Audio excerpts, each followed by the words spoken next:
Welcome to Space to Ground. I'm Nilofer Ramji. With a new crew comes a change in command of the International Space Station. And while one crew began their 6-month stay, another was welcomed back to our home planet.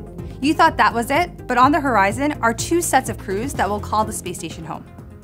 I wish you the best of luck, and I'll pass you the key to the space station. On March 10th, 2 crews completed mission handover activities and shared messages of congratulations with the teams. A day later, Crew-7 boarded the SpaceX Dragon spacecraft Endurance and returned home after a 6.5-month stay. NASA astronaut Jasmine Moghbeli, ESA astronaut Andreas Mogensen, JAXA astronaut Satoshi Furukawa, and Roscosmos cosmonaut Konstantin Borisov undocked from the International Space Station's Harmony module, completing nearly a 6-month science mission.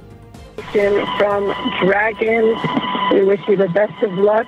For those staying on board on Expedition 71, we hope the day's filled with laughter and fulfilling science as ours was. For Laurel, we'll see you in a couple weeks, and we left you some peanut butter and tortillas in Node 1. On the following day, March 12th, the crew splashed down off the coast of Florida. The return of NASA's SpaceX Crew-7 marks the completion of the 7th crew to return from the space station under the agency's Commercial Crew Program.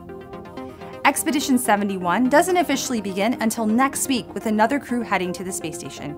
Particularly, NASA astronaut Tracy Dyson will join the group currently living and working in low Earth orbit. Dyson is scheduled to launch to the space station aboard the Soyuz MS-25 spacecraft no earlier than March 21st, along with Soyuz commander Oleg Novitsky of Roscosmos and spaceflight participant Marina Vasilskaya of Belarus. With multiple options to get to the space station, Boeing's Starliner will be another spacecraft that gets added to the fleet. As part of NASA's Commercial Crew Program, the agency continues to prepare for the launch of NASA's Boeing Crew flight test to the International Space Station. The mission will be the company's first Starliner spacecraft mission with crew.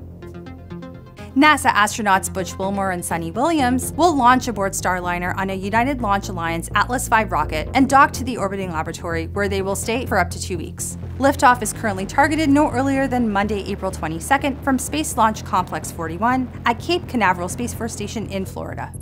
The mission will test end-to-end capabilities of the Starliner system, including launch, docking, and return to Earth in the desert of the western United States. Following a successful mission, NASA will begin the final process of certifying Starliner and systems for crewed missions to the space station.